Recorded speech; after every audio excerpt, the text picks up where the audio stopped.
¿Cómo te encuentras la reacción de un secretario de salud, por ejemplo, a la hora que le planteas estos descubrimientos tuyos, estas historias, así como te pasó con Álvarez y Casa, con Soberanes? ¿Cómo te encuentras la reacción de Aquí hay Córdoba? algo que sí quiero resaltar, el profesionalismo con que el gobierno del DF, Estado de México y el federal actuaron con mi persona y mi trabajo, porque me dejaron la libertad de estar yendo a los hospitales y no hubo nadie que estuviera detrás de mí o viendo qué es lo que estaba haciendo. Entonces realmente eso me permitió mi labor. Desconozco cuál es la opinión que tienen al respecto de ya el trabajo publicado y terminado, pero sí me gustaría mucho acercarme a las autoridades para ver qué es lo que opinan y sobre todo que no quede ahí, porque esa era la función de este libro, de ahí por qué donar las ventas, porque tiene que ir más allá de la divulgación o de dar a conocer los testimonios. A ver, si tú fueras hoy, tuvieras la oportunidad de estar sentado frente al presidente Calderón y al secretario Córdoba, ¿qué les dirías o qué les sugerirías de la experiencia que tuviste al hacer este libro?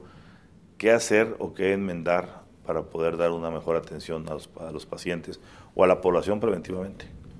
Simplemente lo que haría es darles a leer las historias y que se pusieran en el lugar de las personas que perdieron a su hijo, a su hermano, a su padre, porque ellos son padres de familia y sobre todo son responsables de miles de millones de mexicanos. Entonces realmente deberían todos los mexicanos, no únicamente ellos, porque esto no es cuestión de que se va a cambiar por unas cuantas personas, de ponernos en el lugar de todas esas cifras, porque no son cifras, son personas y son sueños. ¿Y qué se debe de cambiar? Debe de haber una política integral, porque lamentablemente cuando sucede esta epidemia se cruza con las elecciones de intermedias y esto realmente motivó y movió muchos hilos, los cuales se dio un manejo diferente.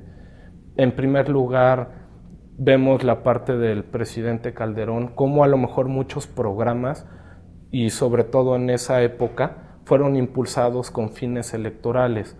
También vemos cómo hubo un vacío por parte del presidente porque durante una semana permaneció atrincherado en Los Pinos, únicamente hizo una salida y realmente, al igual que con De la Madrid en el 85, se mantuvo ajeno de la realidad de la gente y la situación que estaban viviendo. Este vacío lo utilizan como buenos políticos, pero no quiere decir que sea lo mejor para México, tanto Peña Nieto como Ebrard. Vemos como Ebrard en esas épocas, por toda la difusión y reflectores que tenía, es cuando da a conocer su interés para competir por la candidatura presidencial de su partido, y cómo inclusive Peña hace muchos discursos guiados hacia el posicionamiento del PRI, y luego vemos cómo en los estados muchos candidatos a diputados, diputados o gobernadores empiezan a darle a la gente lo que le hacía falta. Les daban agua, les daban cubrebocas, les daban gel desinfectante, les daban consultas, pero claro, todo esto pidiéndole su voto. Entonces Es la realmente politización de la tragedia. es cuando se busca una necesidad de las personas, se explota para un fin. Se deberían de hacer las cosas sin eso, no se le tiene que pedir a la ciudadanía el voto, pero qué bueno que la gente haya dicho, pues a mí no me importa, tú dame el gel o lo que yo necesito, o hazme la consulta, hazme las pruebas, dame las medicinas, y yo te digo de palabra que voy a votar por ti, pero realmente no creo que toda la gente haya votado.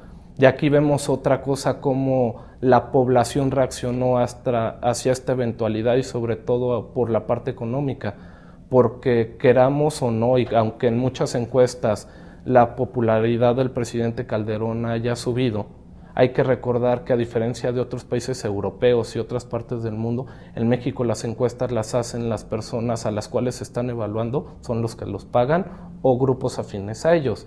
¿Y qué resulta? Que en las intermedias el PAN quedó reprobado. Entonces también en mucha parte la actuación del presidente fue reprobada por la ciudadanía mexicana.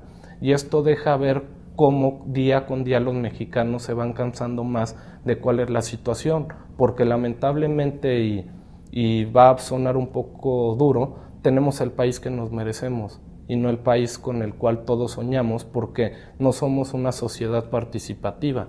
Y aquí es donde se debe de dar el cambio en este tema y en otros. La sociedad debemos de enterarnos, debemos de participar, y para poder exigir tenemos que conocer qué es lo que está pasando. Y si más voces se van sumando a esto, realmente se puede hacer un cambio en el país, porque hay que aceptarlo. México vive una crisis social, vive una crisis económica, vive una crisis política, vive una crisis de seguridad. ¿Y cómo podemos estar todos dispuestos a celebrar el bicentenario y el centenario cuando lo básico que se buscó cambiar no está en la sociedad mexicana? Rogelio, un último comentario que quiero hacer respecto a la publicación. Que simplemente lo que se busca con este libro es ir más allá de la divulgación y que entiendan algo, que son personas y que merecen un trato de equidad todos los mexicanos, y sobre todo que este libro no busca cambiar a la gente de su manera de pensar, simplemente les estoy poniendo cuáles son los argumentos y ellos deciden si estoy exagerando o no, porque para los que crean que estoy exagerando en este libro, que no se preocupen, porque como inclusive el presidente Calderón dijo en una de sus declaraciones, el gobierno mexicano no solo salvó a México, sino al mundo de esta pandemia. Entonces, para los que crean que esto va más allá de la realidad, ahí tenemos el discurso del cual deben de estar seguros que nada le va a pasar al país. ¿Tú crees en ese discurso? Si creyera en ese discurso no hubiera hecho este libro, y sobre todo son muchas cosas las que se pueden hacer. Y aquí hay algo por lo cual los mexicanos debemos de estar muy conscientes. Gracias a Dios o a quien ellos crean, el virus de la influenza no resultó tener una alta tasa de mortalidad. ¿Y esto qué quiere decir? Pues que realmente la situación, pese a cualquier error, pudo estarse estancada. Pero yo les dejo otra pregunta. ¿Qué hubiera pasado si en nuestro país hubiera habido un virus más mortal? ¿O qué hubiera pasado si nos daba aquí gripe aviar, o nos hubiera dado ébola o cualquier otra enfermedad? Aquí la pregunta es, ¿creen que con una enfermedad de ese tipo nuestro país está realmente preparado? ¿Realmente, como dice el gobierno federal, con algo así podrían salvar a México y al mundo? Porque la verdad yo disto mucho de ese discurso, y si nos hubiera pasado algo como eso, yo creo que cientos o inclusive millones de mexicanos hubiéramos caído muertos en nuestro territorio nacional. Y de ahí por qué se debe de dar el cambio, y es una señal de alerta, como muchas de las señales que se van dando en los diferentes temas. Tenemos que cambiar la crisis social, debemos de llegar a la indignación con las ejecuciones, debemos de llegar a la indignación con el trato que reciben nuestros hermanos mexicanos.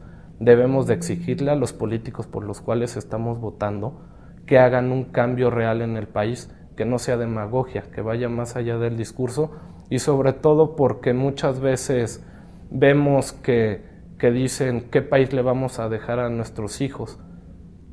También hay que ser un poco egoístas, qué país estamos teniendo nosotros, porque al paso que vamos, muchas veces nos comparábamos con naciones como Corea, Brasil, Chile, y lamentablemente lo que nos muestran todas las cifras y todas las instituciones y premios Nobel y todos, es que de seguir por este camino nos vamos a comparar con El Salvador, Belice o Guatemala.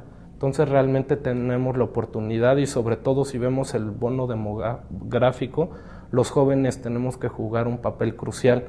Los jóvenes son los que hicieron el cambio en el 2000 y nos toca hacer el cambio de mentalidad y sobre todo de las instituciones de este país. El cambio del cambio. Gracias, Rogelio, por esta entrevista, y leeremos con atención este valioso documento. Al contrario, ustedes, y ojalá lo busquen, les interese y podamos hacer algo por tantos mexicanos que nos necesitan. Felicidades, Rogelio. Muchísimas gracias.